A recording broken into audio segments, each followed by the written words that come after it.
Buenos días, señoritas, señores. Empezaremos a tocar este tema del sistema nervioso vegetativo. Claro, cuando hablamos del sistema nervioso vegetativo, básicamente estamos hablando de una de las funciones que tiene el sistema nervioso central. Recordemos, todo este tiempo lo que vamos a ver son esas funciones, y son las funciones vegetativas, ¿cierto?, que nos vamos a dedicar en este momento, pero también están las funciones sensitiva, motora y cognitivas, ¿no?, que vendría a ser, digamos, la cognitiva, la función superior.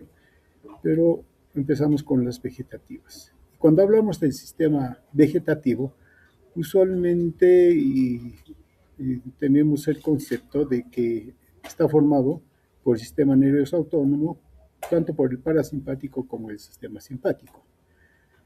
Claro, eso es cierto, ¿no? Pero resulta que estos dos sistemas son solo la parte efectora de un complejo mucho más grande que tiene que ver con el control vegetativo. El sistema simpático y parasimpático es el sistema efector que actúa sobre los órganos efectores para mantener la homeostasis interna en el organismo y también que funcionen, ¿no?, todos los órganos como corazón, pulmones y todo lo demás, de tal manera que haya una homeostasis. Pero el organismo tiene, mejor dicho, tanto el parasimpático y simpático necesitan información, no pueden trabajar ellos sin saber lo que está sucediendo. Entonces, a nivel del organismo sí hay receptores, ¿no?, receptores especializados como osmoreceptores, baroreceptores, quimioreceptores, etcétera, que responden a cambios del medio interno. Entonces, estos cambios, estas condiciones que se dan en el organismo, son captados y llevados a básicamente tres pares craneales, ¿no? El quinto, el séptimo, bueno, el noveno también está y el décimo, sobre todo generalmente consideramos al décimo. Es cierto, el décimo, el nemogástrico vago, es motor vegetativo, pero también es sensitivo, tiene una parte sensitiva. El quinto par craneal también lo tiene, el séptimo, el noveno también, ¿no? Toda esta información es llevada por estos nervios hacia el sistema nervioso, sobre todo el núcleo fascículo solitario. Y de ahí hace conexiones con el tronco, en el tronco encefálico estamos, y hace conexiones con la parte motora o efectora, tanto del sistema parasimpático como simpático. Claro, en cuestiones, digamos, reflejos simples, ¿no?, esto funciona. Pero este sistema está bajo control de niveles superiores, ¿no?, que se dan. Ahora bien, desde niveles superiores, el órgano principal de control vegetativo es el hipotálamo.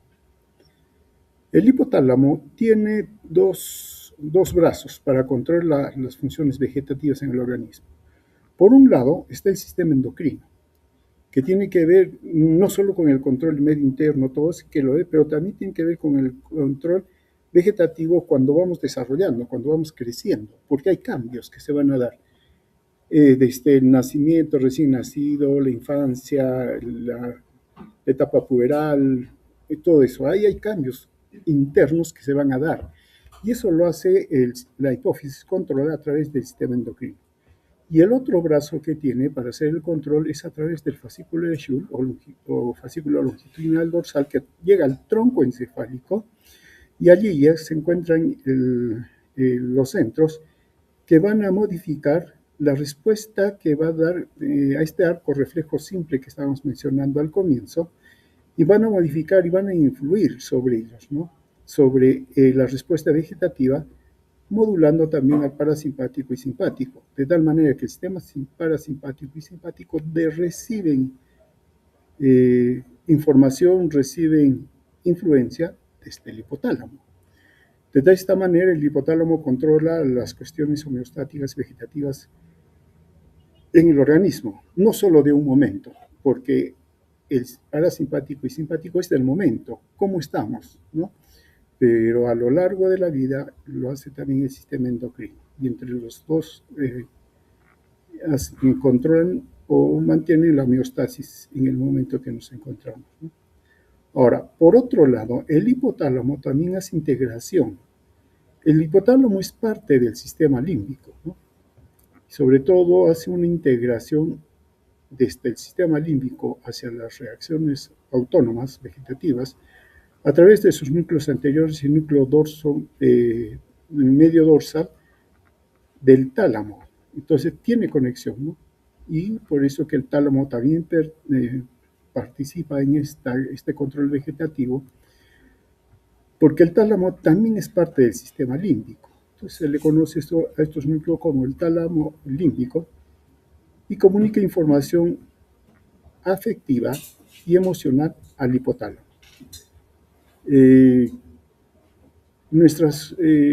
Muchas de nuestras respuestas vegetativas dependen del estado emocional en el cual estamos. Si estamos contentos, felices, ¿qué pasa con el corazón? Látigo mayor. No es que de taquicardia, ¿no? Claro, también puede ser, pero aumenta más, ¿no? Si estamos deprimidos y todo lo demás, se nos quita el apetito, inclusive algunas personas tienen náuseas, todas esas cosas, ¿no? Entonces, revela que el estado emocional, el estado afectivo, sí, se acompaña de manifestaciones vegetativas, y esto por la conexión que se tiene en el sistema límbico, ¿no? Ahora bien, el sistema límbico tiene conexiones también con el cerebelo.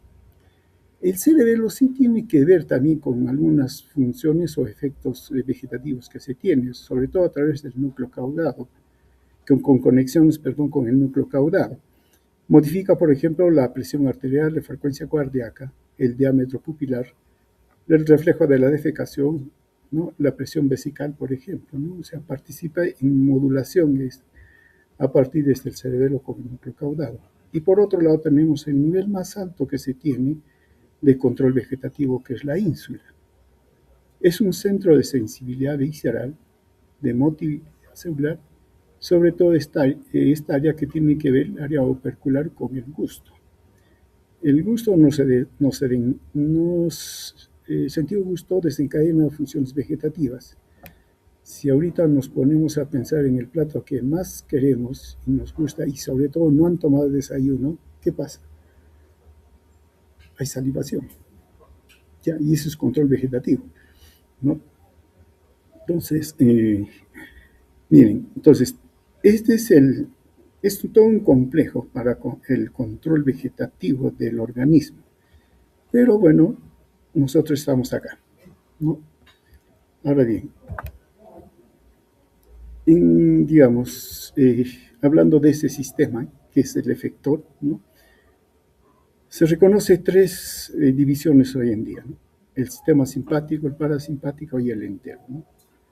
Ahora, estas estructuras, como todas las estructuras motoras, tiene básicamente un patrón y compuesto de dos neuronas.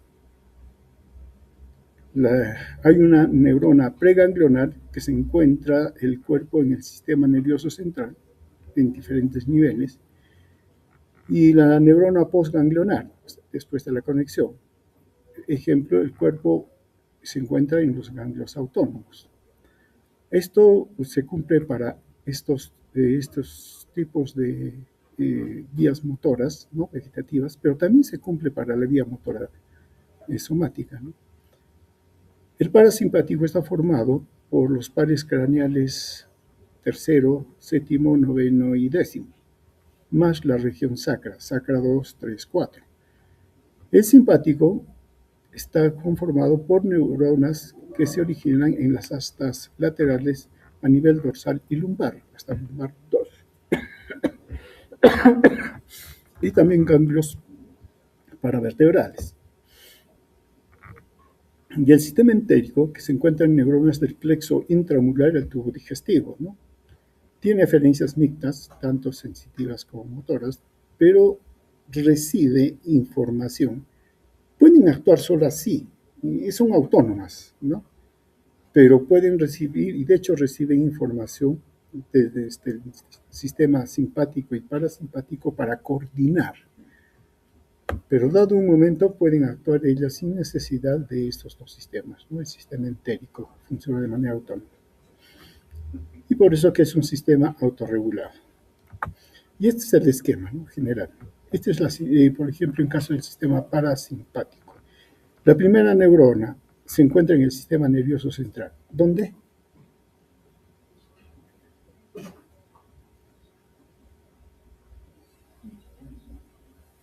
Estamos hablando del parasimpático. ¿Dónde se encuentra? La primera neurona. Ya, ahí se encuentra. Sale y va a ubicar y va a buscar a la segunda neurona motora, ¿no? Y a la segunda neurona, a la neurona postganglionar. La conexión que hacen entre las dos es a través de la acetilcolina. Acá hay receptores, principalmente son nicotínicos, pero vamos a ver que son un poco más complejos en realidad. La segunda neurona sale del ganglio, ya acá estamos en la periferia, estamos fuera. Y la segunda neurona, en este caso, va a tener conexión con el órgano efector. Estamos hablando del sistema parasimpático, lo hace a través de la acetilcolina. Como cotransmisores, el péptido intestinal vasoactivo, el óxido nítrico. Se tiene conexiones con ellos. El sistema ganglionar, el ganglionar simpático, también la primera neurona, ¿dónde se encuentra? Ya, ahí se encuentra. Sale y va en busca de los ganglios. ¿Qué ganglios? Claro, estamos hablando de función visceral, tiene que ser visceral, ¿no? Paravertebrales, prevertebrales, ¿no? ¿De qué nivel?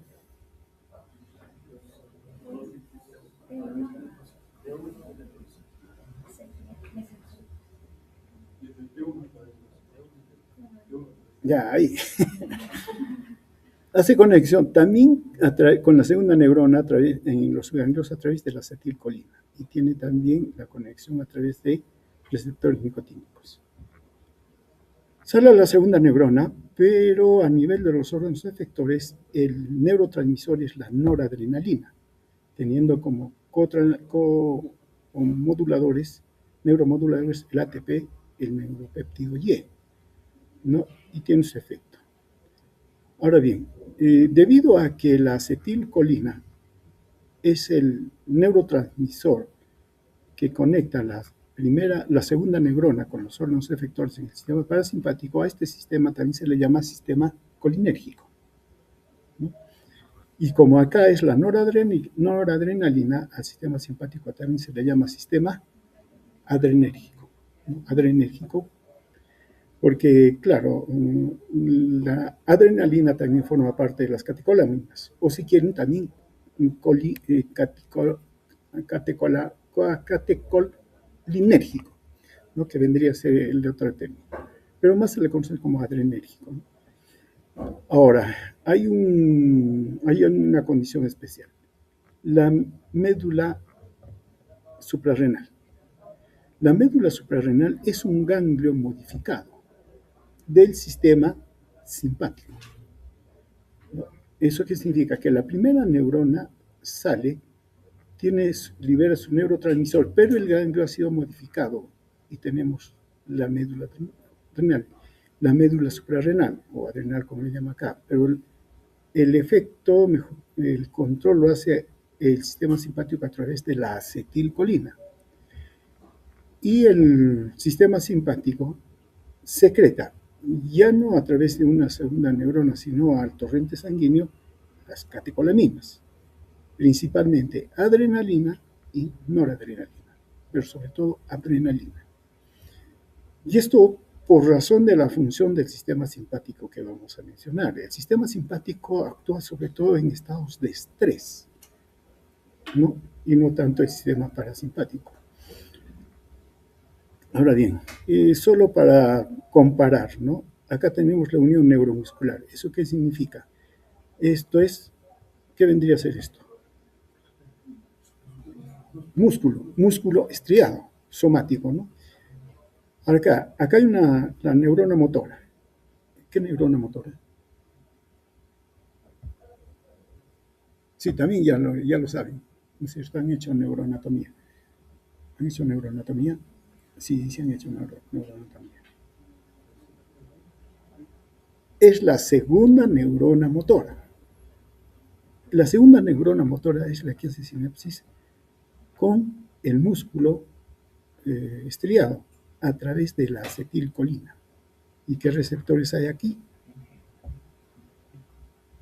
¿Qué tipo de receptores? Nicotínicos, receptores nicotínicos, ¿no? Claro, pero eso es otro sistema. Pero estamos hablando de una segunda neurona que vendría a ser la similar de estas de aquí. Significa que ¿dónde está la primera neurona? En el sistema nervioso central, claro. ¿En qué parte?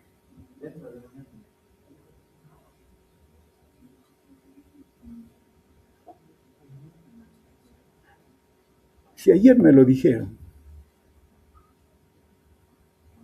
corteza motora. Está en la corteza motora, ahí arriba. Baja y ¿dónde hace relevo con la segunda neurona motora?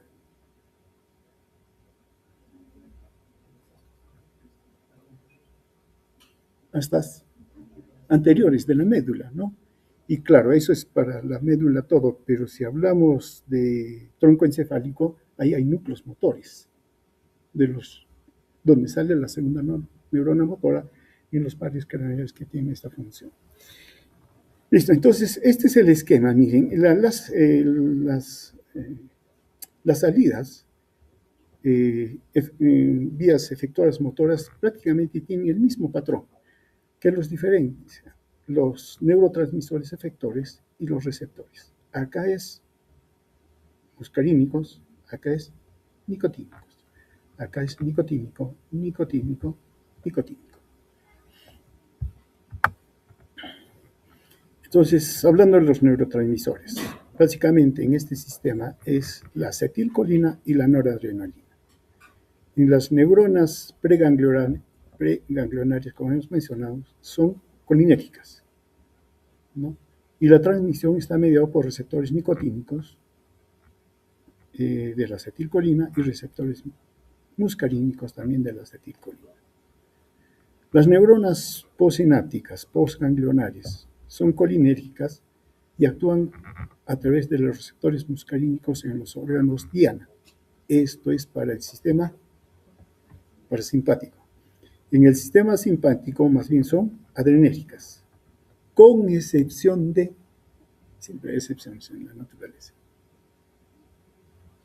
la inervación de las glándulas sudoríparas del sistema simpático, donde no lo hace a través de la noradrenalina, lo hace a través de la acetilcolina, pero pertenece al sistema simpático, ¿no?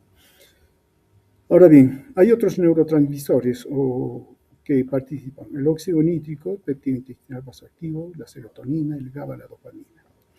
Veamos la sinapsis autónoma a nivel de los ganglios simpáticos, por ejemplo. Claro, estamos acostumbrados a mencionar de que se libera el impulso nervioso, se libera acetilcolina, hace contacto con el receptor nicotínico y pasa a la transmisión, ¿no? Pero es un poquito más complejo, porque se da a nivel de los ganglios varios tipos de conexión o tipos de potencial. Por ejemplo, un potencial postsináptico excitatorio rápido, que tiene una duración de 30 milisegundos. El neurotransmisor sí es la acetilcolina, teniendo como cotransmisor el péptido intestinal vasoactivo, ¿no? El receptor es el nicotínico. Pero también puede dar potenciales postsinápticos inhibitorios lentos, que duran 2 segundos, y el neurotransmisor es la dopamina, liberada por una interneurona. Y eso actúa más bien la dopamina a través de receptores D2. Están los potenciales postsinápticos excitatorios lentos, es el rápido lento, que su duración es 30 segundos, no 30 milisegundos. El mediador también, o neurotransmisor, es la acetilcolina y el receptor es muscarínico, M2. Miren, es generalmente, acá solamente nos dedicamos, pero habría acá un problema. Y entonces el asunto viene por acá. El potencial postsináptico excitatorios lentos tardíos que duran 4 minutos. El neurotransmisor es la hormona liberadora de gonadotrofinas. Claro, uno dice, ¿qué tiene que ver acá? Pero es un neurotransmisor. Que lo hayamos ubicado primero en ese sitio y se describe todo, bien. Pero es un neurotransmisor que tiene participación a este nivel, ¿no? Y tiene sus receptores de hormona liberadora de gonadotropinas, ¿no? Tiene aquí. Entonces, miren, la transmisión a nivel de los ganglios simpáticos, por ejemplo, no es tan simple, ¿no? Tiene sus modificaciones y tiene varios mecanismos que permiten la transmisión. Lo que generalmente nos referimos cuando hacemos este tipo de transmisión, solamente hacemos este tipo de... Pero si fuera solo de este tipo, el problema sería de que la transmisión sería muy rápida y no duraría, ¿no? Esta es la que dura, esta es la que la prolonga. Bien, entonces, miren, en el caso de los sistemas nervioso vegetativo tenemos varios neurotransmisores, ¿no? El óxido nítrico, que participa en la influencia o efecto que tiene el sistema parasimpático, específicamente importante, por ejemplo, para la elección, el vaciado gástrico, la actividad y facilita la actividad de la guanilatociclase. El péptido intestinal vasoactivo también actúa en el sistema parasimpático, es un coliberador de la acetilcolina. Ejemplo, afecta a la salivación. Es importante en el tracto gastrointestinal. La adenosina, ¿no? Trifosfato, ATP, actúa en el simpático, tiene que ver con el control de los vasos sanguíneos, es un coliberador de las catecolaminas. El neuropéptido Y actúa también en el simpático, facilita el efecto de la noradrenalina en su liberación, causa vasoconstricción prolongada. La serotonina actúa en las neuronas entéricas, ¿no? Para el control del peristaltismo. El ácido gamma-aminobutírico también actúa a nivel de las células entéricas. La dopamina es un mediador de vasodilatación renal. La hormona liberadora de gonadotrofinas es un cotransmisor de las acetilcolinas en los ganglios simpáticos, como habíamos mencionado. La sustancia P, que actúa en los ganglios simpáticos y en las neuronas entéricas. Y bueno, acá están los efectos, tanto del parasimpático y simpático, que no hay mucho problema, pero que ustedes creo ya lo han visto. Y si no lo han visto, lo van a ver. No hay problema. Entonces, nos vamos a por acá. Yendo ya más específicos, tenemos el sistema simpático y el parasimpático. Sí tienen acciones opuestas, es cierto, pero hay ciertas excepciones, como el músculo ciliar y la glándula salivar. Veamos, si tuvieran acciones opuestas, entonces tendría que haber una inervación simpática y otra simpática en todos los órganos, ¿no? Entonces, claro, uno actúa en un momento y en el otro momento actúa el otro, pero no es así. Los efectos opuestos más lo llamamos en el efecto general. El sistema parasimpático está hecho para la tranquilidad, el sosiego, para la digestión, mientras que el sistema simpático está hecho para la acción, para el estrés. No, claro, en el momento en que vamos a comer, claro, a veces comemos estresados, eso también hoy día sucede, pero usualmente se come cuando uno está tranquilo, reposando, el tubo digestivo debe funcionar. Pero cuando estamos en problemas, tenemos que correr todo, nadie piensa en comer. El tubo digestivo está no paralizado, pero está deprimido. El sistema simpático es el que está actuando. Y el parasimpático un poco que queda, ¿no? Entonces, allí sí hay acciones opuestas. Pero, sin embargo, hay que considerar que estos dos sistemas están controlados por niveles superiores. Y los niveles superiores, sobre todo esto se ve en estados afectivos, ¿no? Manifestaciones vegetativas, pueden utilizar los efectos que tienen ambos sistemas de manera indistinta. No es que como hay taquicardia no debe haber sudoración, sí hay sudoración. La taquicardia es el sistema simpático, la sudoración el sistema simpático, parasimpático. Y entonces uno dice, ¿por qué hay taquicardia con sudoración? Y eso nos pasa, por ejemplo, cuando tenemos sufrimiento, ¿no? Entonces dice, ¿pero por qué? ¿No? Y aquí no hay acciones opuestas. No, es que el sistema límbico en ese caso está utilizando las dos formas que tienen para lo que ella quiere, ¿no? Si quieren, esto del sistema simpático parasimpático nosotros lo hemos concebido en la fisiología y lo tenemos así porque nos sirve definitivamente, pero el sistema nervioso no tiene que dar examen, no tiene que hacer nada de esas cosas y utiliza los dos pies de la manera como mejor le parece, ¿no? No está condicionado porque no, pues son opuestos, ¿no? La acción simpática aumenta en situación de estrés. La parasimpática predomina durante el reposo.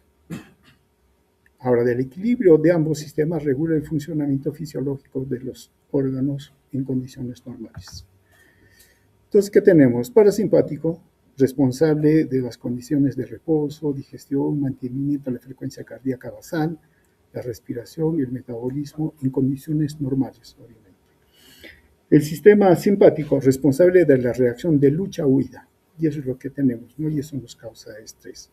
Frente a un peligro, frente a una dificultad nos queda, o luchamos y la peleamos, o si no, salimos corriendo. Pero en ambos casos necesitamos una condición de mucha exigencia al organismo. Ahora bien, tanto el simpático como el parasimpático presentan una actividad tónica. ¿Eso qué significa? Que siempre están actuando. No es que significa que el parasimpático en este momento el parasimpático está actuando y el simpático se ha apagado. No se apaga ninguno de los dos. Tienen un efecto tónico que nos mantiene. Ahorita, los que no han tomado desayuno, yo tampoco. Ya, pero el tubo digestivo está funcionando. Lento, cierto, pero está funcionando, ¿no? Entonces, ese es su estado tónico. El sistema simpático también, el corazón está manteniendo su presión arterial, el sistema circulatorio está manteniendo presión arterial, aunque estemos en reposo, porque si no mantuviera la presión arterial nos desmayamos.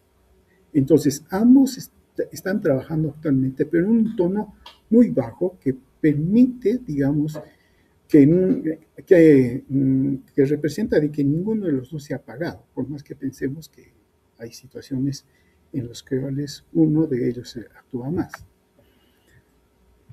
Entrando al sistema parasimpático. Sus neuronas preganglionares, ¿dónde se encuentran? Por lo pronto, tienen poca divergencia, sus efectos son específicos. Las ganglionares son los ganglios intramurales que se encuentran generalmente en el órgano y también en ganglios terminales cerca del órgano blanco. Aquí tenemos, ¿no? Aquí tenemos los pares craneales que forman el sistema parasimpático y los niveles sacros.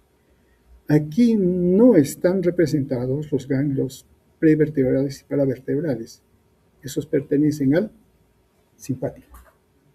Pero, como dijimos, necesitamos acá el origen y necesitamos el ganglio para su descripción. Entonces, ¿qué tenemos acá en el caso del sistema parasimpático en caso de los nervios craneales? ¿Qué nervio participa? El tercer par craneal. Ubicación en el núcleo, se encuentra en el mesencéfalo. Y el núcleo preganglionar es el núcleo de Eddington-Westphal. ¿Se acuerdan de él? Ya. De ahí sale la primera neurona a buscar la segunda neurona que se encuentra en el ganglio ciliar. Está en el ganglio ciliar. Y el órgano efector, músculo constrictor del iris, claro, como afecta al músculo constrictor del iris, el tamaño de la pupila se hace grande, se hace chiquita. Se hace pequeña, eso es miosis, ¿no? Y también actúa sobre el músculo ciliar y para la acomodación del cristalino. Cuando uno dice acomodación, ¿a qué se refiere?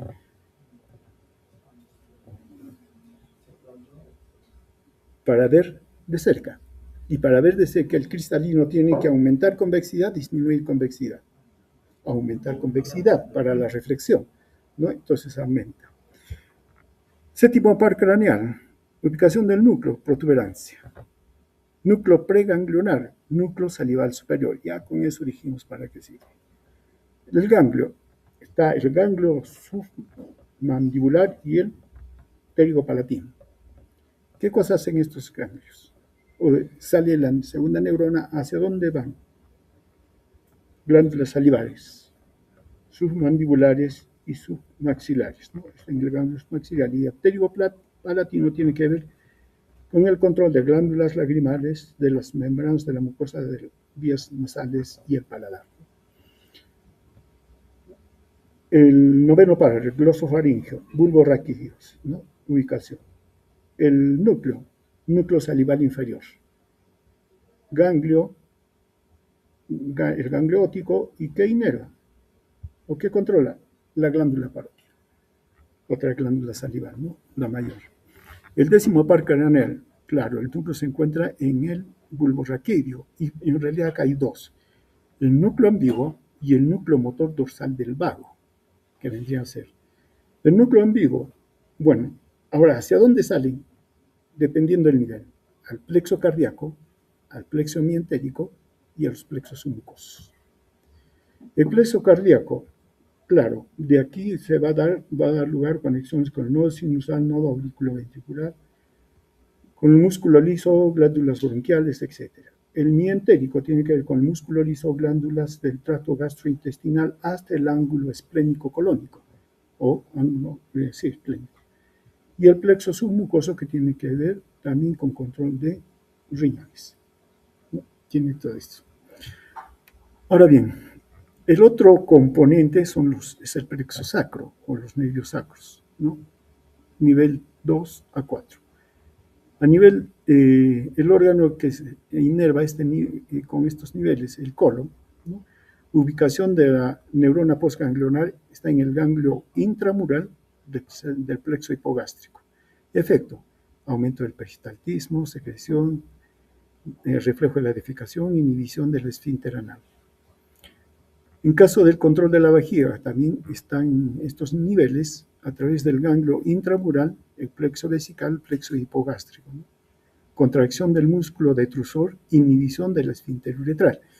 Bueno, más adelante vamos a ver, pero miren, sí, lo mencionamos acá. Si el músculo, si va a haber la micción, va a haber el vaciado de la vejiga, entonces la vejiga tiene que contraerse, el músculo detrusor se contrae. Y abajo, donde sale la uretra, se encuentra una estructura, ¿cómo se llama? El trígono vesical, ¿no? El trígono vesical da la uretra y alrededor de la salida están el esfínter vesical, que tiene dos componentes, el somático y el visceral. El visceral es el que estamos hablando.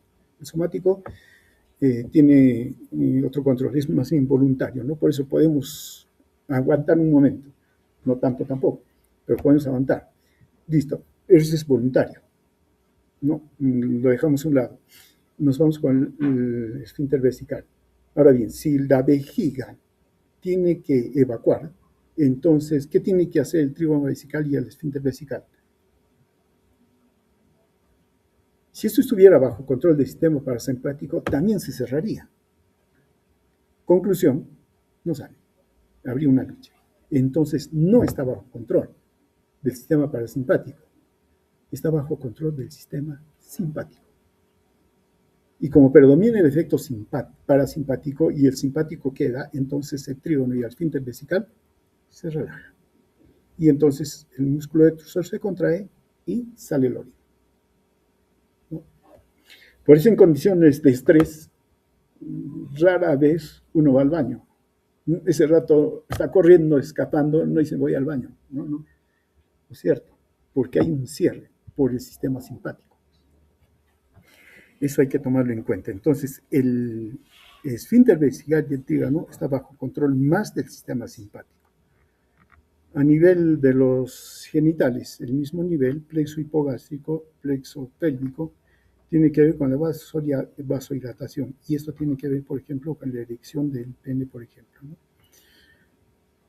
Muy bien. Esta es digamos, la sinapsis que tiene que ver con las células postganglionares hacia los órganos afectados. A nivel del sistema parasimpático, ¿cuál es el neurotransmisor? Acetilcolina. Esto se produce en el botón terminal, ¿no?, del axón a través de la acción colino-acetiltransferasa, que une la acetilcoenzima A con la colina, ¿no? Tenemos la acetilcolina y esto requiere energía. Tenemos la síntesis de acetilcolina y se libera la acetilcolina por todos los mecanismos que hemos mencionado. Hace su conexión con el receptor, ¿no? En este caso, como estamos en órganos efectores, ¿qué receptor es?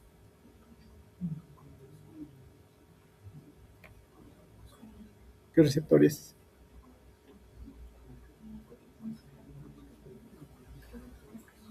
Muscarínicos, receptores muscarínicos, ¿no?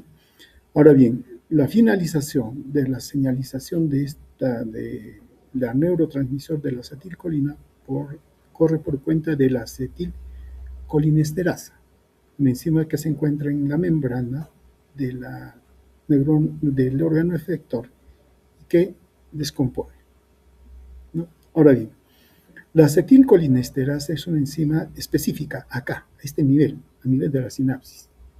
Si por alguna razón, por ejemplo, inhibimos a la acetilcolinesterasa, ¿qué pasa con la acetilcolina?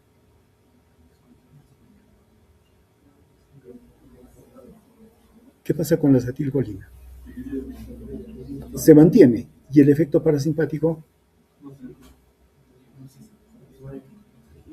Se mantiene.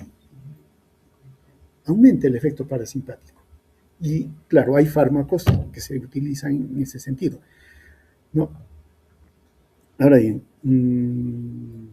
claro, también hay, bueno, estos son, ¿qué se llama? Son fármacos, etcétera, pero la toxina botulínica, por ejemplo, ¿qué hace la toxina botulínica? Han hecho microbiología, ¿no es cierto? ¿Sí o no? ¿Han hecho? ¿Sí o no? Sí, todo vale ahora. Ya, averíguense la toxina botulínica. Porque hay intoxicación, ¿no? Y entonces hay que tener en cuenta eso. Muy bien. Entonces, si el sistema simpático o parasimpático actúa a través de receptores muscarínicos, a ver una mirada a los receptores muscarínicos.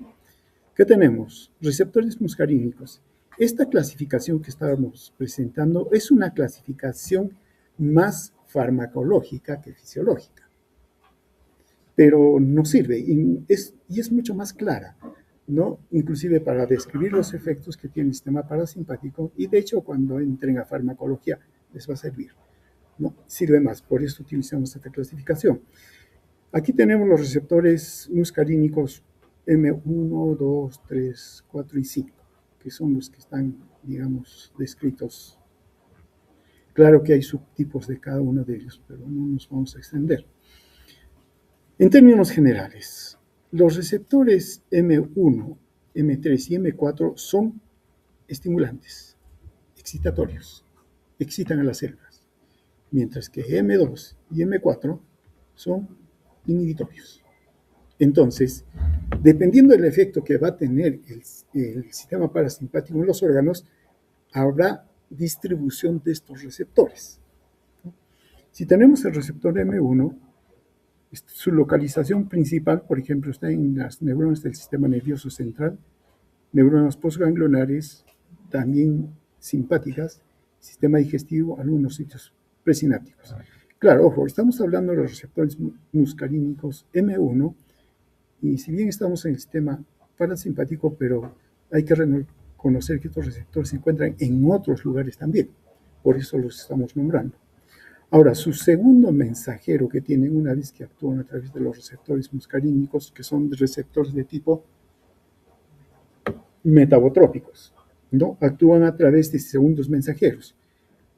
Lo que hacen, actúan a través de la fosfolipasa C, aumentando el inositol trifosfato y el diacilglicerol, y que trae como consecuencia que el calcio citosólico aumente. El calcio citosólico es un segundo mensajero. Claro que si hacemos la cadena, vendría a ser el tercero o el cuarto en la cadena, ¿no? Pero en términos generales se clasifican a todos ellos como segundos mensajeros. Y el calcio citosólico es un segundo mensajero. Y como hay calcio citosólico, el efecto celular es estimulante. Da lugar a una lenta excitación de los ganglios, secreción del ácido clorhídrico, motilidad gastrointestinal y excitación neuronal. Claro, este efecto ya no es vegetativo, ¿no? Es por su ubicación a nivel del sistema nervioso central. El receptor muscarínico M2 actúa sobre el miocardio, músculo liso y también a nivel del sistema nervioso central. Actúa más bien inhibiendo a la adenil ciclase y eso hace que el AMP cíclico disminuya, con lo cual hay una apertura de los canales de potasio. Abren los canales de potasio, ¿qué sucede? ¿Qué sucede?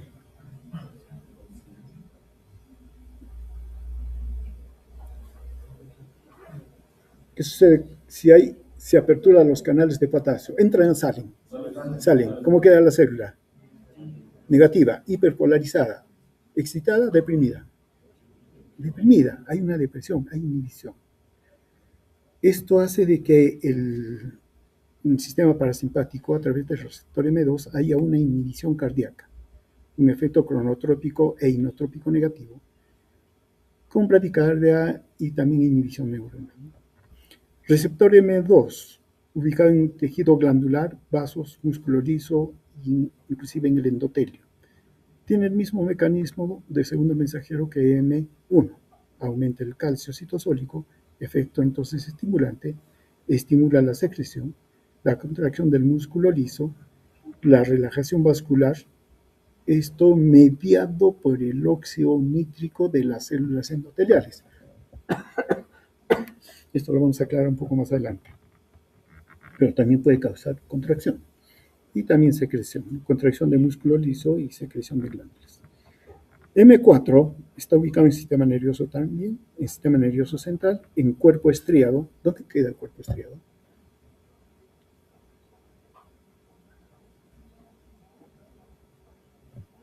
Telencéfalo, diencéfalo, mesencéfalo, romboencéfalo y todas esas cosas. ¿Dónde está?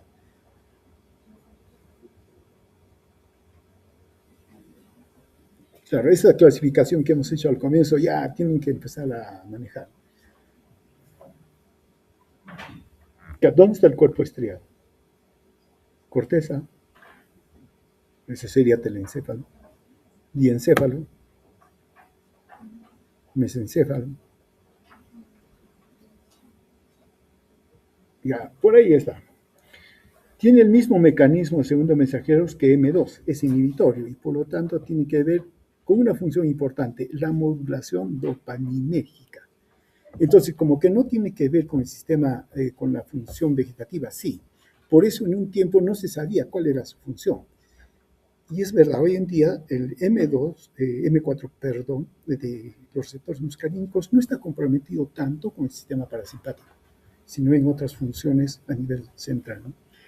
M5, también el sistema nervioso central, en las neuronas de proyección de la sustancia negra y áreas tegmentales ventrales. Actúa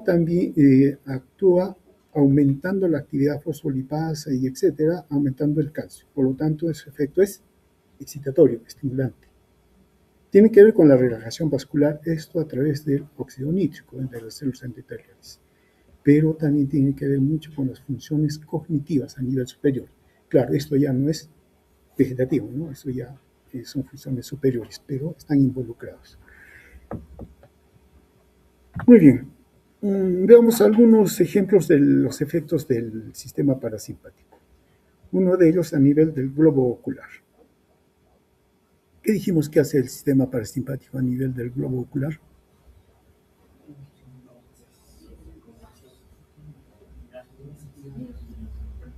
Dos cosas. La miosis, ¿no?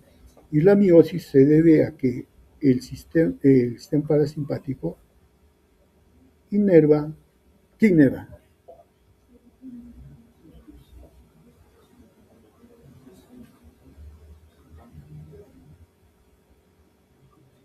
¿Qué inerva? Estamos hablando de miosis. Si hay miosis, ¿qué es lo que sucede?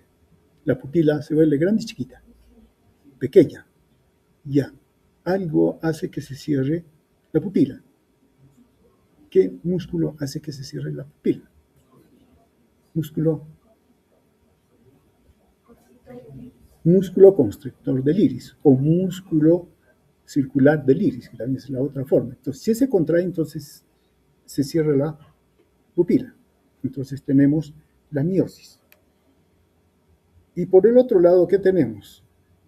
La acomodación del cristalino.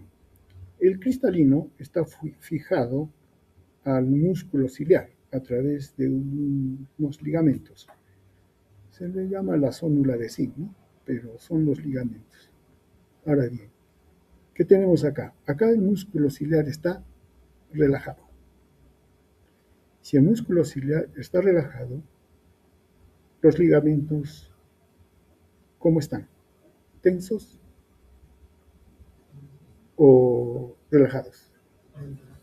Están tensos. Y eso hace que el cristalino sea jalado y el cristalino se aplana. Y eso no sirve para la visión lejana, ¿no? Ahora, cuando el sistema parasimpático actúa, el músculo ciliar se contrae. La zónula de zinc o ligamentos se relaja y el cristalino se vuelve más convexo, más redondo. Y entonces la reflexión de la luz, ¿no?, es mayor y eso nos permite ver de cerca, la lectura, por ejemplo. Y cuando leemos, sí, nosotros no leemos con una vista panorámica, sino es puntual, por eso la pupila se cierra, porque no vemos de manera amplia, se cierra, vemos de manera puntual y el cristalino se acomoda para que podamos mirar. Entonces, lo que hace el sistema parasimpático con la visión es facilitar la visión cercana, ¿no? Esa es su función.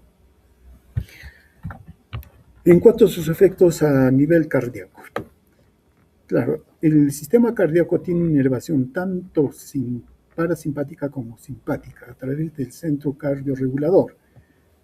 En caso del sistema parasimpático, las fibras eferentes se originan en el nervio dorsal del vago y el núcleo ambiguo. De ahí sale el nervio del vago hasta buscar a la segunda neurona. ¿Y dónde la encuentra? En el plexo cardíaco. No es un ganglio, ciertamente, ¿no?, por la estructura, pero sí hace conexión con la segunda neurona.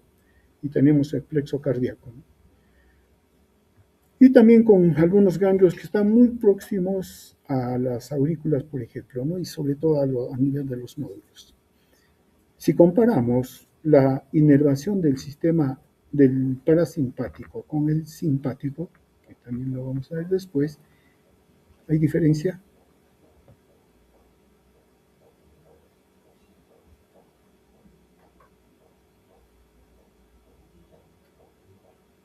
Sabemos que tienen acciones opuestas, eso es cierto, a nivel del corazón, pero la inervación de ambos es simétrica. No es simétrica. ¿Eso qué significa? Que el sistema parasimpático tiene inervación, sobre todo en la parte superior, nódulo auriculoventricular, nodo sinusal, perdón, aurículas, nodo auriculoventricular y muy poco con el músculo ventricular, casi nada. Mientras que el sistema simpático sí tiene inervación desde el nodo sinusal, fibras internodales, músculo auricular, nodo auriculoventricular y músculo ventricular. Sí lo tiene. Entonces no es simétrico. ¿Eso qué significa? Que el sistema parasimpático, ¿sobre qué va a actuar más? Sobre todo. Ustedes ya conocen la función del nodo sinusal, ¿cuál es? Del nodo sinusal, solo del nodo sinusal. Determinar la frecuencia cardíaca. Es el que determina. Claro que no es en condiciones, no extrañas, en condiciones, en ciertas condiciones puede ser relevado por el aurículo ventricular. y todavía el aurículo ventricular puede ser relevado por el haz de His. O sea, los tres tienen condiciones de automatismo, solo que uno es más lento que el otro. Hasta el nodo sinusal es el normal, el auricular puede, pero si se tiene que hacer cargo el haz de His, ya estamos muertos. No nos abastece. Entonces, el nodo auriculoventricular. Entonces, si inerva el sistema parasimpático, el nodo auriculoventricular, de hecho, que tiene que ver con el efecto cronotrópico, frecuencia cardíaca. Listo. El nodo auriculoventricular, el AB, sí también puede desencadenar, pero usualmente no lo hace. Pero cuando lo hace, estamos en problemas, ¿no? Pero lo puede hacer, pero no abastece tampoco. ¿Pero cuál es su función?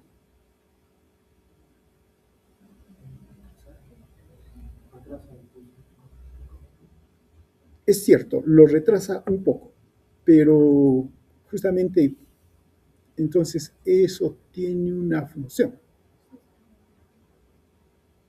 Claro, tradúzcalo ahora en sentido inverso. Si lo retrasa, tiene que ver con la velocidad en que se conduce el impulso cardíaco de la aurícula al ventrículo. Entonces tiene que ver con la conducción. Es la conducción. Entonces, él es el que facilita que pase o lo demora. Claro que su función es demorarlo un poco para que la aurícula se contraiga, termine de llenar el ventrículo y el ventrículo recién se contraiga. Si no, entre ambos lucharían, ¿no? Entonces, tiene que ver con la conducción. Entonces, sí tiene que ver, como inerva las aurículas, con la contracción auricular. Y más bien muy poco con la contracción ventricular, ¿no? Ahora bien, la forma en que actúa el sistema parasimpático es a través de la acetilcolina, aumentando la permeabilidad del potasio. Y entonces lo que hace es, ¿qué cosa hace con la célula? Hiperpolarización. Y esto, si lo llevamos al nodo sinusal, por ejemplo, lleva al nodo sinusal en su potencial de reposo a menos 65, menos 75 milivoltios, que es depresión, porque usualmente el nodo sinusal, su potencial de reposo está entre menos 55 y menos 60 milivoltios. Ese es su potencial de reposo, ¿no?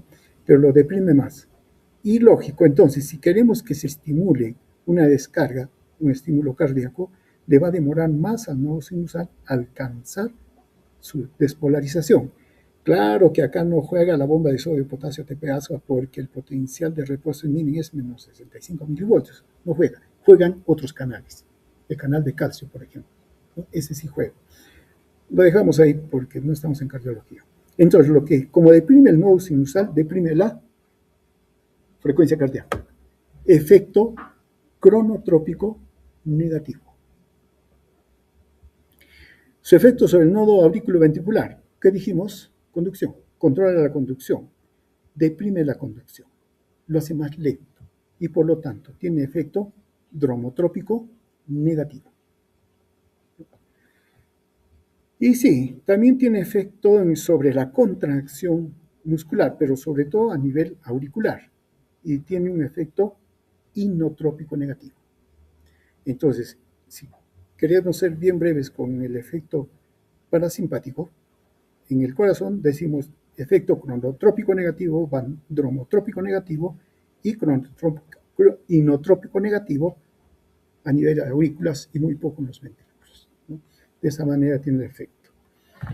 A nivel de los vasos sanguíneos, ahí tenemos que tomar en cuenta lo siguiente, que hay receptores muscarínicos en las células endoteliales y en las células del músculo lisovascular.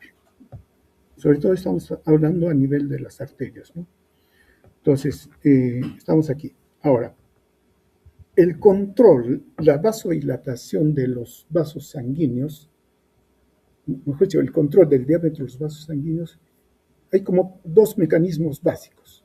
No son los únicos, ¿no? Es esto, la fuerza de cizallamiento, que le llaman shear stress, ¿no?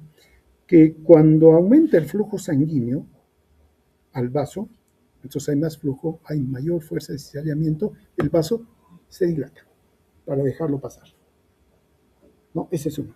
El otro ya es el control humoral que vamos a decir. En caso del sistema parasimpático. Aquí llega la inervación parasimpática. Cuando llega la inervación parasimpática, el efecto predominante está mediado por los receptores M3 de las células endoteliales. A este nivel se activa la enzima óxido nítrico sintetasa, que a partir de la L-arginina se sintetiza óxido nítrico. Y el óxido nítrico difunde y pasa al músculo liso y lo que hay es una dilatación. Conclusión, ¿qué cosa tenemos por efecto del sistema parasimpático? Vasodilatación. Eso es en general, pero hay regiones específicas donde esto no funciona así. Una de esas excepciones son los vasos coronarios, pero lo dejamos a un lado. En general, entonces, lo que sucede es que el sistema parasimpático, a través de receptores muscarínicos M3 de las células endoteliales, inducen el óxido nítrico y se produce vasodilatación. El óxido nítrico es la sustancia que tiene mayor efecto vasodilatador en el organismo. Es el que tiene mayor efecto. Entonces se produce vasodilatación. Ahora, ¿qué sucede si el efecto viene, pero no a los receptores M3 del endotelio, sino a M3 del músculo liso? M3 es inhibitorio y excitatorio. Excitatorio, entonces lo que tenemos es contracción. Pero es a través de los receptores muscarínicos M3 que están en el mismo músculo liso vascular.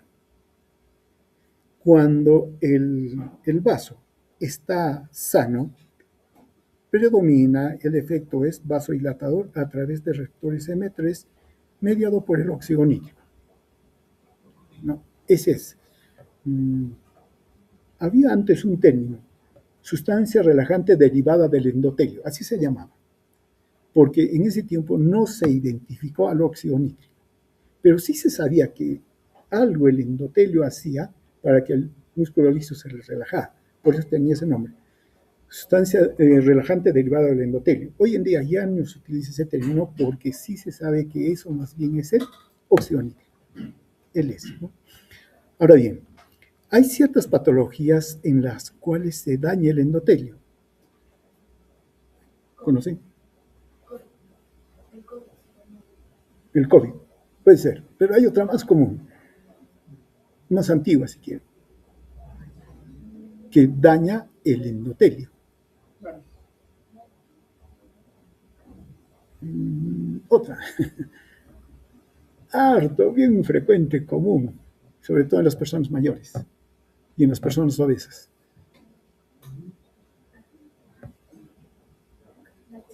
La aterosclerosis, ¿no? ¿Y la aterosclerosis condiciona hipertensión? Sí, ¿por qué? Claro, hay mayor presión, pero ¿por qué hay mayor presión?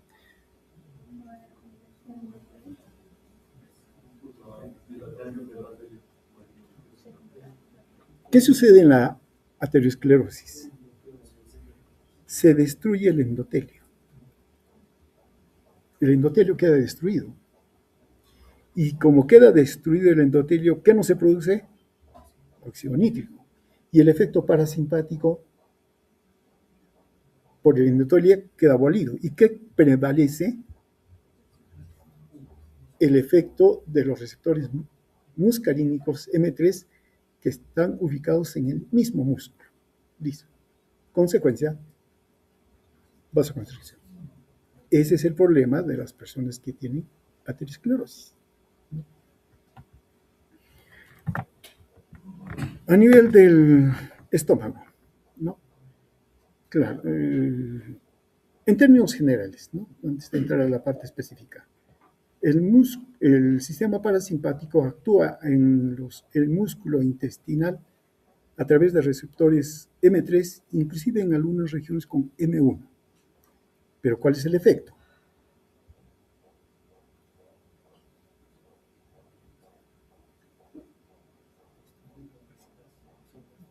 la contracción intestinal. Ahora, ¿cómo se llama la contracción intestinal? Peristaltismo. Entonces, aumenta el peristaltismo. Muy bien. Eso desde el esófago hasta la ampolla rectal, hasta ahí. Pero ¿qué pasa con los esfínteres? Los esfínteres.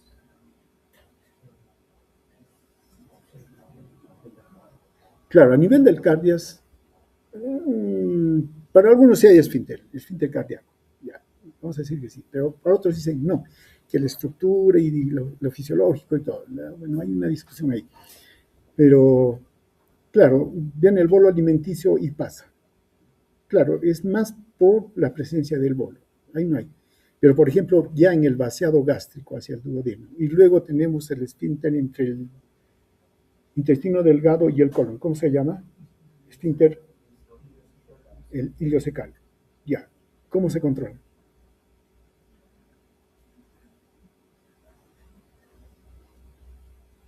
Claro, si el sistema parasimpático tendría control sobre ellos, también se cierra.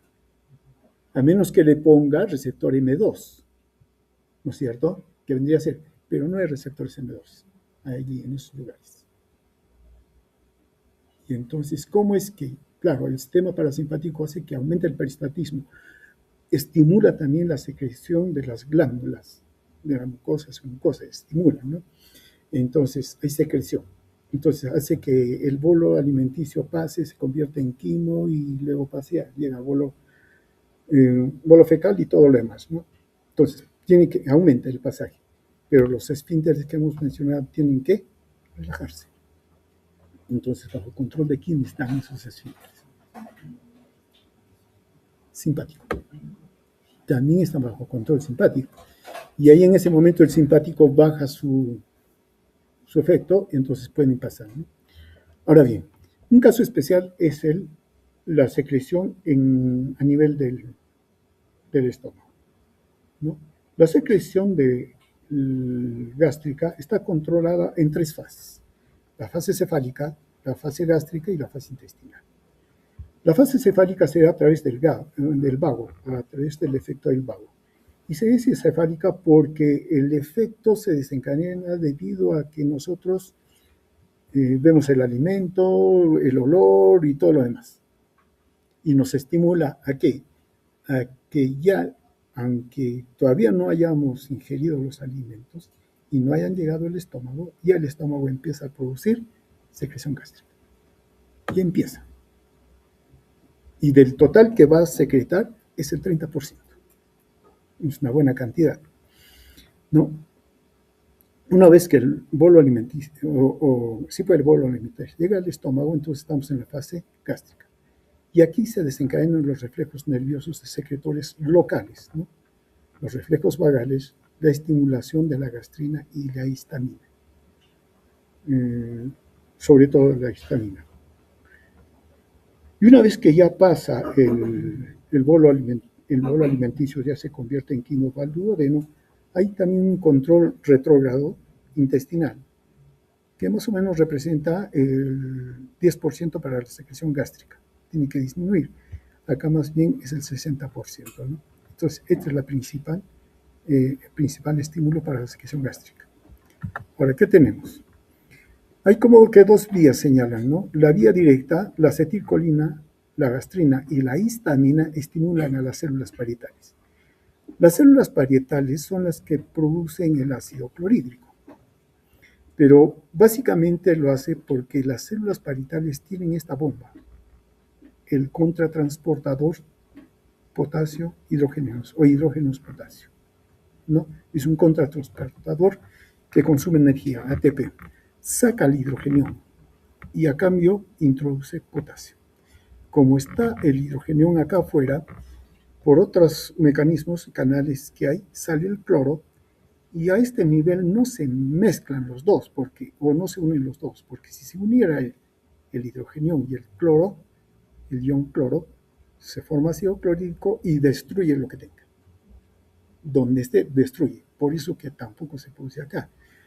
Sino que pasado la membrana, la mucosa, recién en la luz propiamente se juntan los dos, el hidrogenión y el cloro y tenemos el ácido clorhídrico. Entonces, ¿a quién controlan? A la bomba. La vía indirecta, la acetilcolina, la gastrina, también estimula a las células similares a las células enterocromafines, lo que resulta en una secreción de histamina. Y la histamina es la que actúa en la célula parietal para la secreción de ácido clorhídrico o hidrogeniones. Veamos acá mejor esto.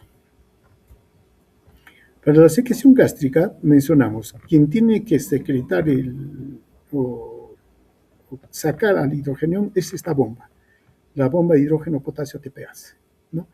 Y él saca el hidrogenión a cambio del potasio. Listo. Acá está el hidrogenión, acá está el cloro, que sale a través de un canal, y acá está la mucina, que es un muco, una capa, forma la capa de mucosa, pero es un mucopolisacárido, sí.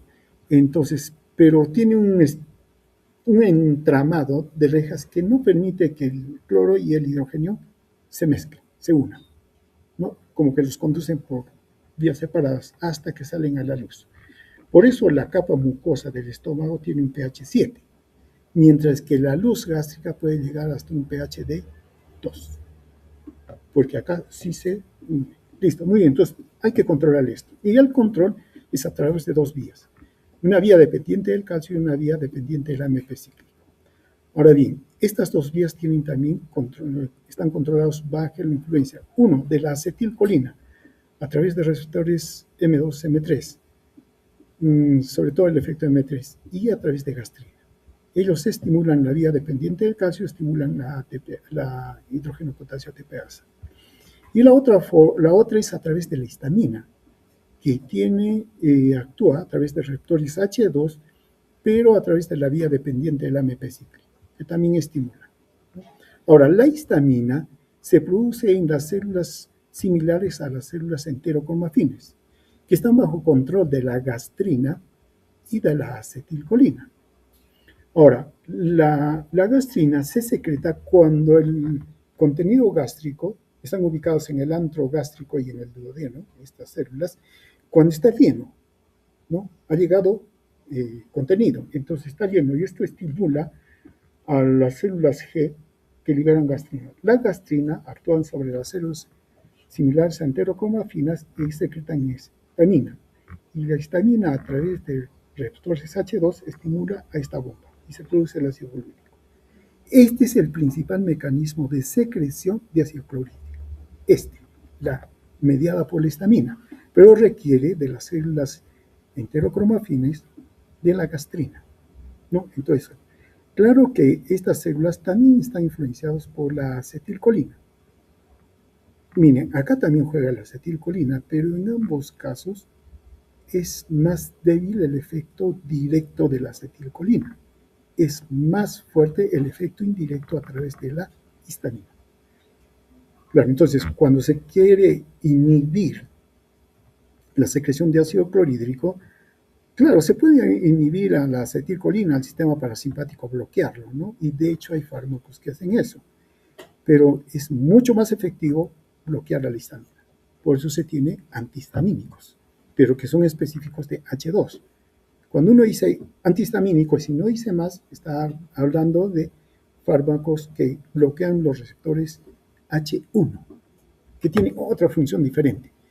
Pero cuando hablamos en este caso del estómago y inhibición de la secreción, hablamos de receptores H2. Entonces, antihistamínicos H2 se dicen, ¿no? Muy bien, entonces con esto se inhibe la secreción de ácido clorhídrico.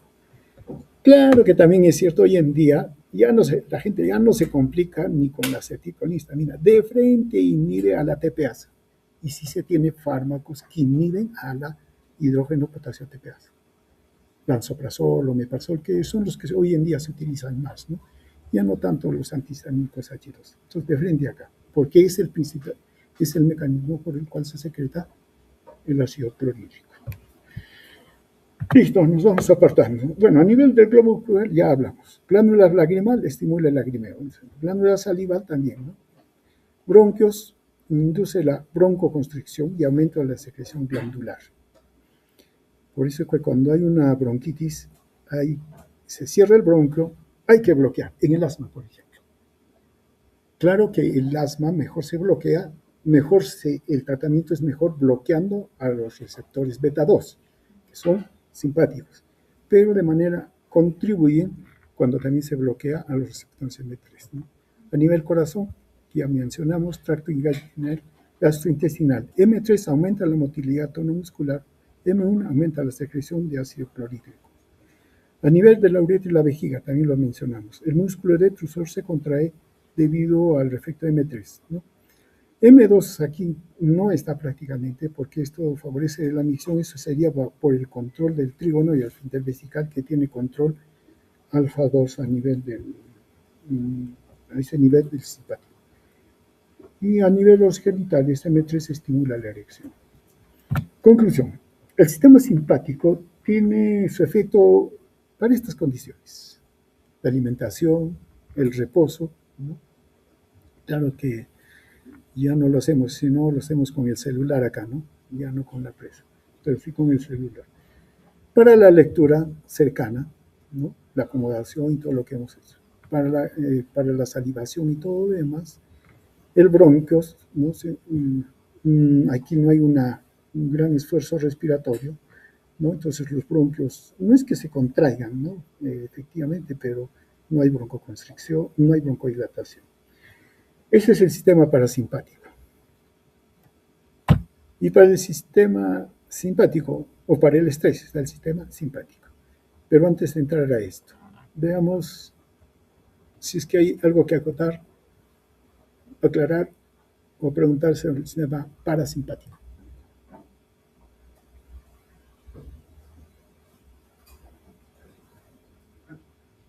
Una pregunta. Así como hay receptores M1, M2, M3, M4, M5, también había receptores inmunológicos de N1 y N2. ¿Puedes explicar esa parte? Los N1 y N2. Sí, pero no fue en el sistema que hemos hablado ahora. No, por eso solamente nos hemos. Con excepción de los nicotínicos que existan en los ganglios. Claro, ahí sí actúan, ¿no? Ahí están los receptores nicotínicos. Entonces, por eso ahí no los hemos, ¿qué se llama? No hemos hecho nada. Los receptores nicotínicos, ¿dónde dijimos que se encuentran? Ya hablando de órganos efectores. En músculo esquelético, en la placa neuromuscular o placa neuromotora. Allí se encuentra. Y entonces ahí sí vamos a hablar de receptores nicotínicos. Ahora, los receptores nicotínicos son metabotrópicos y ionotrópicos. Ionotrópicos son más rápidos. Aquí el efecto que tiene el sistema parasimpático es lento, pero sostenido.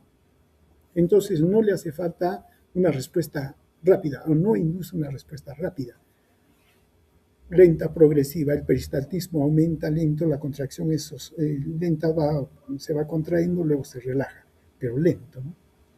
Entonces, eso lo que va a hacer entonces es de que los receptores muscarínicos actúen de mejor manera a este nivel. Pero la contracción muscular, los movimientos son rápidos. Sí se necesita una transmisión rápida. Entonces, el receptor nicotínico que es ionotrópico, ese sí da una respuesta más rápida, ¿no? Entonces, la diferencia.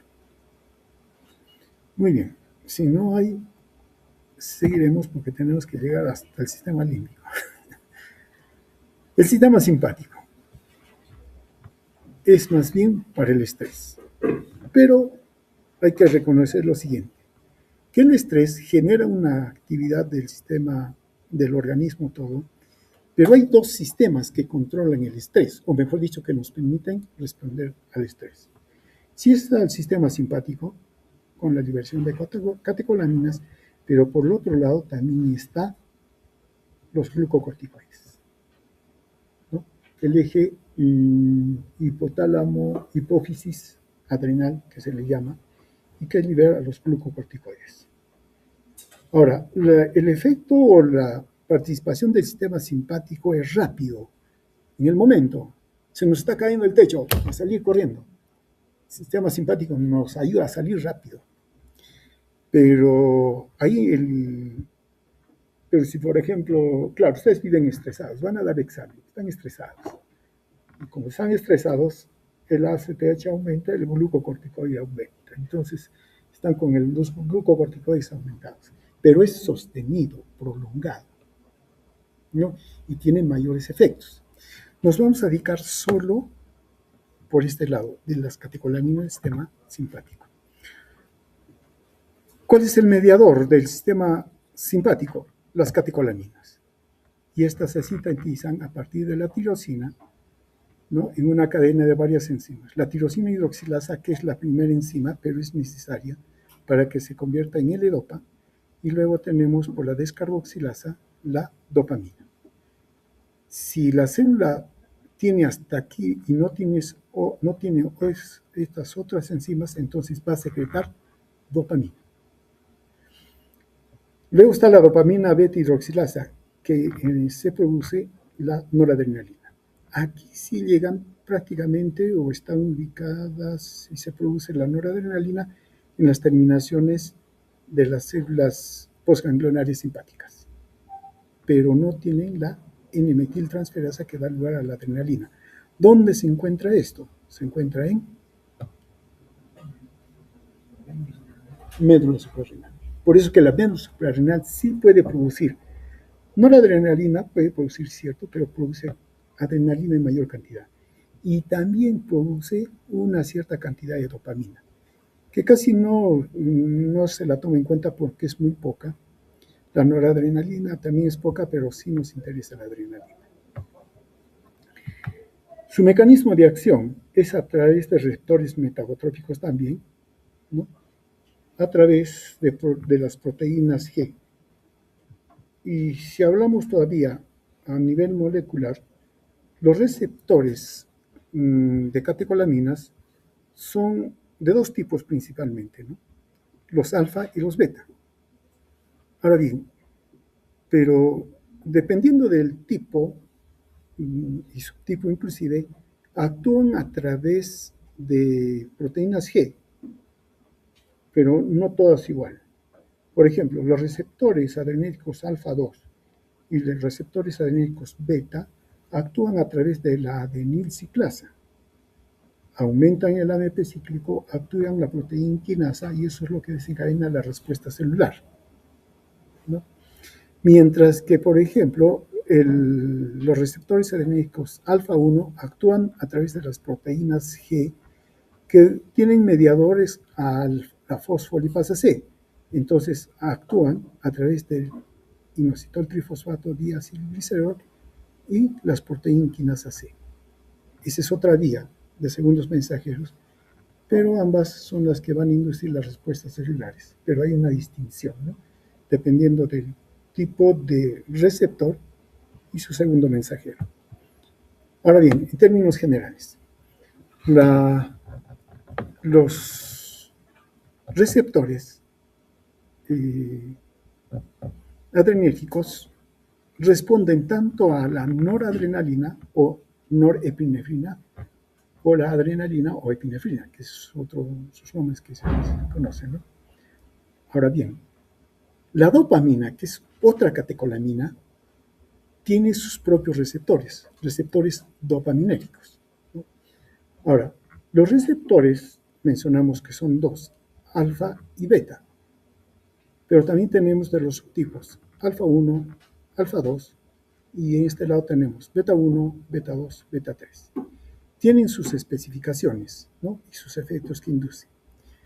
Claro, haciendo una visión rápida, tenemos que alfa 1, por ejemplo, se encuentra en músculo liso vascular, induce vasoconstricción, pero también músculo liso que causa piloerección y midriasis, por ejemplo. Alfa 2 induce una disminución del operador de neurotransmisor en el tracto gastrointestinal, disminuye la motilidad y la secreción. Beta 1, por ejemplo, a nivel del corazón, induce taquicardia, aumento de la contracción. Beta 2 produce broncodilatación y el beta 3, que sobre todo tiene efectos metabotrópicos. No, metabólicos tiene efectos metabólicos. Entonces, bien, claro, esto es una clasificación fisiológica, pero vuelvo a repetir, preferible nos vamos con la clasificación farmacológica. En la división farmacológica se clasifican los efectos, las acciones que tienen los receptores, y se clasifican en 7 acciones. La primera acción en describir es la acción excitatoria periférica del sistema adrenérgico. ¿Esto por qué? Porque en algunos tipos de músculo liso se encuentra el receptor alfa 1. Habiendo receptor alfa 1, por ejemplo, en los vasos sanguíneos del riñón, piel y mucosas. Si hay receptores alfa 1 y esa actividad excitatoria, ¿qué pasa con estos vasos sanguíneos? Vasoconstricción, vasodilatación. Vasoconstricción, ¿no?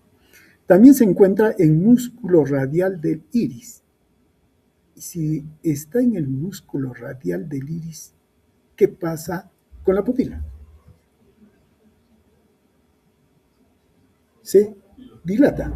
Eso se llama midriasis, ¿no?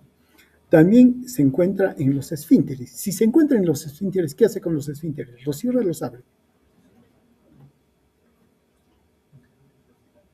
Esa acción excitatoria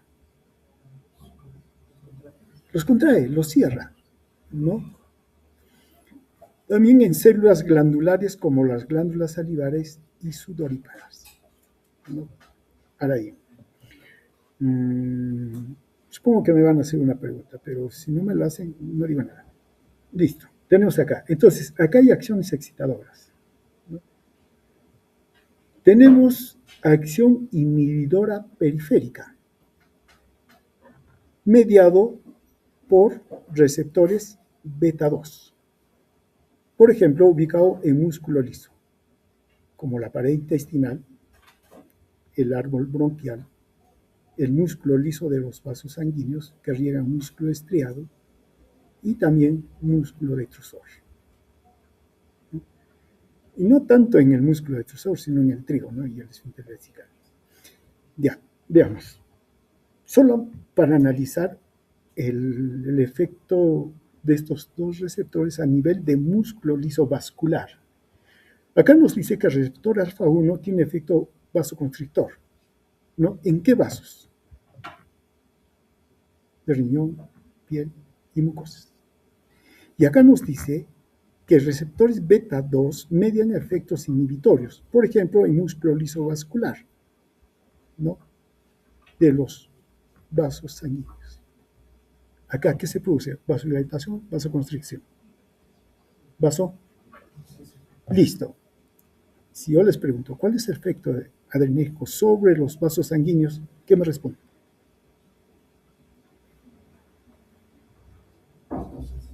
¿Qué me responden?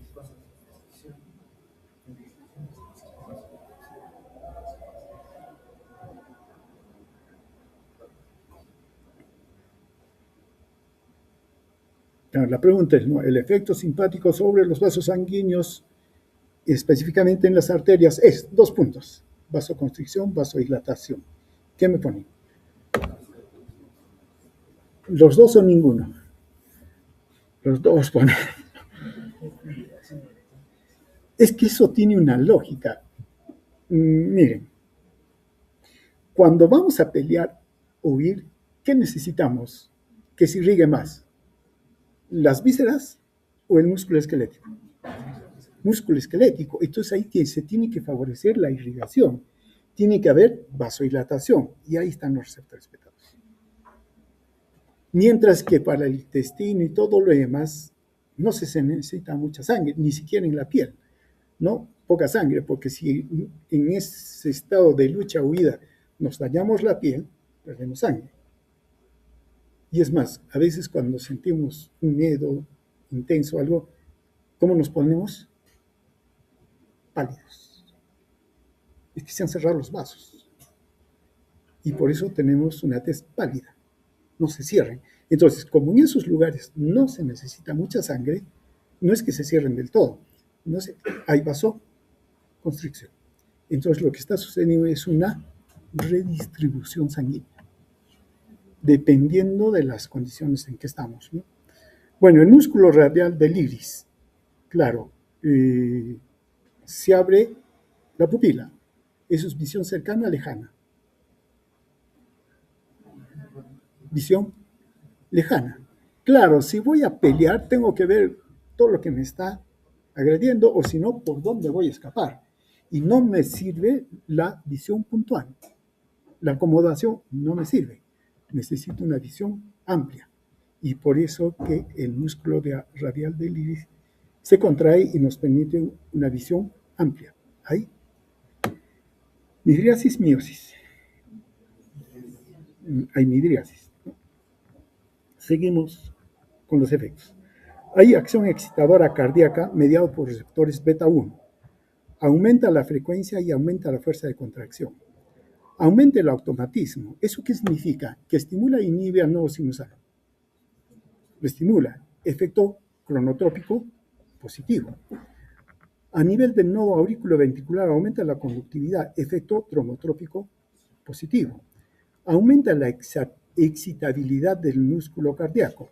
Efecto vancomotrópico positivo.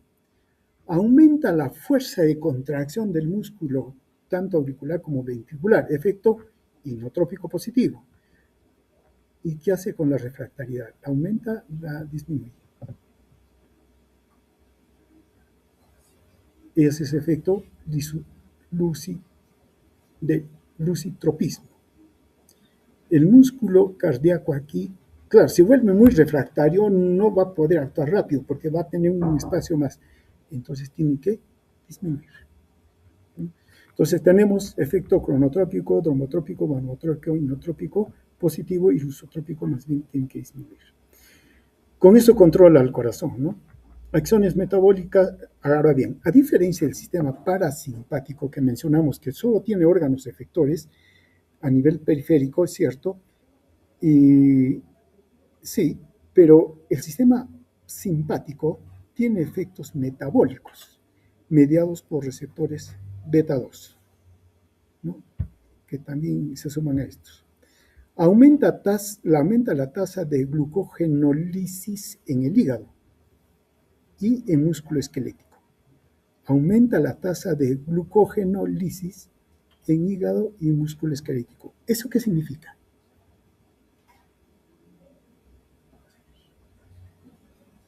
¿Qué significa? Mayor disponibilidad de energía. La forma en que el organismo acumula, almacena glucosa es en forma de glucógeno. ¿Y quién lo hace? Hígado, músculo esquelético. El músculo esquelético es egoísta, no comparte, lo va a utilizar para él. Lo va a degradar a glucosa, pero lo va a utilizar él. Pero la buena gente es el hígado, que lo va a liberar. Degrada el glucógeno y libera la glucosa, para que a nivel de la sangre la glucosa se eleve. Y eso puede ser utilizado por el músculo esquelético también y otros órganos que necesitan en esa situación de estrés. Por eso que aumenta la tasa de glucogenólisis. Aumenta la liberación de ácidos grasos del tejido adiposo. ¿Qué significa eso?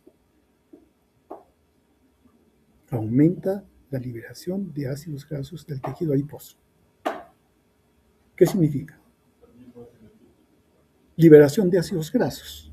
Y la liberación de los ácidos grasos son fuente de energía. En situaciones de estrés, ¿qué órganos son privilegiados con el aporte de glucosa? Cerebro, corazón, ¿no? Porque si ellos fallan, estamos muertos. Y claro, el músculo esquelético también requiere, ¿no? de glucosa. Y los demás, no, dice un momento, los demás se conforman con ácidos grasos, que pueden utilizarlos como fuente energética. Miden acciones endocrinas, modulan la secreción de insulina. Los receptores alfa 2 disminuyen la secreción de insulina y la beta 2 la aumenta. Ya. Si... ¿Esto qué significa?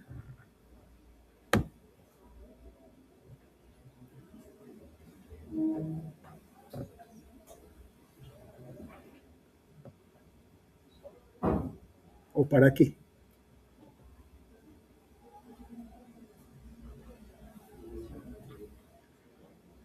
Anteriormente dijimos que se liberaba glucosa y la glucosa se eleva. Ahora, para que sea utilizada la glucosa, ¿qué se requiere? Insulina, para que las células la puedan captar. Si no, no tendría sentido elevar la glucosa, ¿no? Entonces, sí, predomina el efecto beta, con aumento de secreción de insulina para que baje. Pero hay también el efecto alfa, ¿no? Acá vamos a mencionar, como hay liberación de insulina, claro, el organismo está liberado, pero hay aumento de liberación de glucosa y también liberación de insulina, pero la glucosa está alta. Entonces, el sistema endocrino, el sistema simpático induce con respecto a la glucosa en sangre.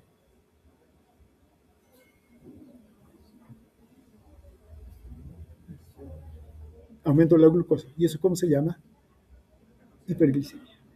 Aumenta la glucosa en sangre. A nivel de la renina, el receptor alfa-1 disminuye y aumenta los receptores beta. La renina. ¿Conocen la renina? ¿Qué hace la renina?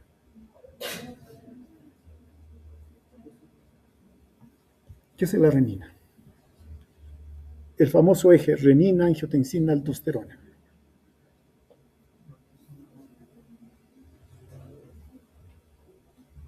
¿Quién produce la renina?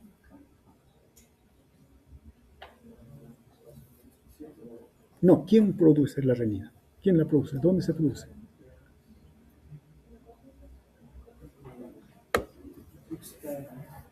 Riñones. Lo producen los riñones. ¿Y por qué lo produce? Por dos condiciones. Nos baja volumen y el riñón lo detecta. El aparato extraglomerular detecta que hay disminución de volumen, libera renina. O la otra es que detecta que hay disminución de sodio. Claro, no específicamente sodio, disminución de cloro, pero como el cloro anda con el sodio, bueno, no hay sodio, no hay cloro. Y si el sodio y el cloro bajan, ¿qué pasa con el organismo? Si no hay sodio cloro, no se retiene agua. Y si no se retiene agua, disminuye volumen. Entramos en disminución de volumen y el riñón lo detecta. Y entonces, ¿qué hace? Hay disminución de volumen. La presión está bajando. ¿Qué hace? Libera renina. ¿Y la renina qué hace? La renina sale y el angiotensinógeno lo convierte en angiotensina 1. Y luego la angiotensina 1 a nivel de los pulmones es convertido en angiotensina 2. Y ella sí tiene efectos. ¿Cuáles son? Efecto vasoconstrictor. Claro, si hay disminución de volumen de contenido, el continente debe disminuir, vasoconstricción. Listo, ese es uno. Dos, a nivel del corazón, ¿tiene efecto la catecolamina? Sí, estimula el corazón. También le hace un efecto estimulante cronotrópico, pero sobre todo inotrópico positivo, para que aumente la fuerza de contracción. Entonces, si retenemos volumen y aumentamos fuerza de corazón y el corazón envía más sangre, la presión eleva. Ese es el reflejo, pero hay una diferencia con el sistema simpático, porque él también hace lo mismo, lo hace de manera sostenida, la prolonga. Y si lo dejamos actuar al sistema renina-angiotensina-aldosterona o angiotensina, lo que va a hacer es remodelar al corazón y lo puede volver grande. Y a los vasos también los vuelve hipertróficos gruesos, porque está teniendo a manejar altas presiones. Ese es. Y bueno, ahí entramos luego en todo lo que es insuficiencia cardíaca, todo. Lo dejamos ahí, pero tenemos que estar acá. Y finalmente la aldosterona. ¿Qué cosa hace la aldosterona? Induce la retención de sodio a nivel del riñón. Entonces, si retiene al sodio, retiene agua, ¿no? Y es lo que se está perdiendo. A nivel de las hormonas hipofisiarias beta 1, aumenta la liberación de la hormona antidiurética. ¿Y por qué? Para la retención de agua. evitar que se pierda agua por la micción. Acciones sobre el sistema nervioso central. Sí nos interesa porque es parte del efecto que tiene este sistema. Estimula la respiración, aumenta el estado de vigilia, aumenta la actividad psicomotora y también disminuye el apetito, ¿no? Claro. Si estamos en situación de estrés, ¿qué necesitamos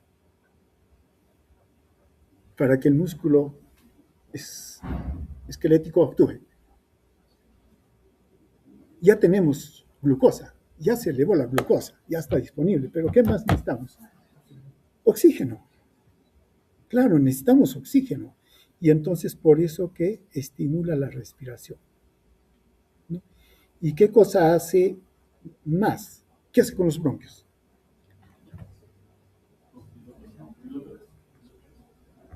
Hay acción inhibitoria periférica a través de receptores beta 2 en músculo bronquial. ¿Qué pasa con los bronquios? Se dilatan. El aire ingresa con mayor facilidad, ¿no? Por eso hace broncodilatación. Actividad psicomotora, claro, estamos más despiertos, activos, ¿no? Aumenta el estado de vigilia, no se duermen en esas condiciones. A nivel del sistema de locus coeruleus, ¿conocen al locus coeruleus? ¿Dónde está el locus coeruleus? Ya, es uno de los mediadores para que estimula la conducta vigilante. Claro que por ahí alguien va a levantar y me va a decir, y la acetilcolina también actúa acá, ¿no? Pero tiene sus formas. Estimula el sistema noradrenérgico tegmental ventral, ¿no? ¿Qué cosa hace esta cosa? Induce la regulación de la vasopresina, la oxitocina, secreción de hormonas adenohipófisis. Entonces controla el sistema, no tiene influencia sobre el sistema endocrino, claro. La noradrenalina más la serotonina controla la ingestión de alimentos y la temperatura corporal. Está aquí. Y finalmente, acciones presinápticas. A nivel central, ¿dónde dijimos que está la primera neurona motora, la primera neurona vegetativa del sistema simpático? ¿Dónde está? ¿Dónde está? Astas laterales de la médula, desde el nivel dorsal hasta L2, astas laterales. Allí está. Pero esta primera neurona no está desconectada, sino desde arriba le está viniendo señales, ¿no? Ahora, entonces, desde arriba, la neurona que está viniendo desde arriba hace conexión con la primera neurona del sistema simpático. Hacen su conexión, pero también es a través de catecolaminas,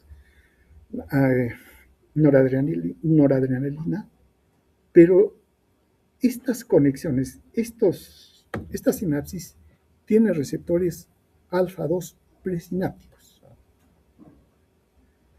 que la noradrenalina, que es liberada para hacer conexión con la primera neurona simpática, también hace conexiones con estos receptores presinápticos e inhiben la liberación de la noradrenalina. Si hacen eso, ¿qué pasa con el sistema simpático? ¿Aumenta o disminuye su efecto? Disminuye su efecto. O sea, es un control del nivel superior. Por otro lado, tiene receptores beta 2 presinápticos que también son estimulados por la noradrenalina y aumentan la liberación de la noradrenalina. ¿Qué pasa con el sistema simpático? ¿Aumenta su efecto o disminuye? Aumenta su efecto. Esos son los controles de nivel superior. Ya no estamos hablando entre primera y segunda neurona nada más, ¿no? Son niveles. Listo, muy bien. Entonces, miren, con todo esto se describe todos los efectos que tiene el sistema simpático. Y si tienen el enfoque de la lucha o huida, la situación de estrés, todo esto es lógico. Si tenemos que pelear, listo, muy bien. ¿Qué necesitamos? Necesitamos que el corazón mande más sangre, estimulamos al corazón, ¿no? Tiene que haber más sangre, pero no en todo. Tiene que ir primero al músculo esquelético, hay vasodilatadores, acción vasodilatadora. El resto tiene que hacer vasoconstricción porque no se necesita ahí. Necesitamos respiración, estimula la respiración, hace broncodilatación para que podamos respirar mejor, captar más oxígeno. Listo, muy bien. Aumenta el nivel de glucosa porque la vamos a necesitar, ¿no es cierto? Y como hay glucosa necesitamos insulina, sale la insulina también. Listo, si esto se sigue manteniendo, pasa comunicación ¿a quién? Al sistema a renina, angiotensina, aldosterona, para que ellos también salgan. Hacen lo mismo, pero de manera no tan rápida, pero de manera más sostenida, y su efecto es mucho más intenso. Miren, entonces, y la visión, necesitan una visión amplia, ¿no es cierto? Entonces, si lo ven así, tiene lógica todos estos efectos, ¿no? Y ahí lo único que hay que hacer ya es ponerle el receptor de manera específica. Listo. Y eso es lo que hace el sistema simpático, ¿no? Es un sistema que nos permite actuar rápidamente, ¿no? En un momento de estrés, ¿no? Listo. Hasta ahí creo que lo dejamos.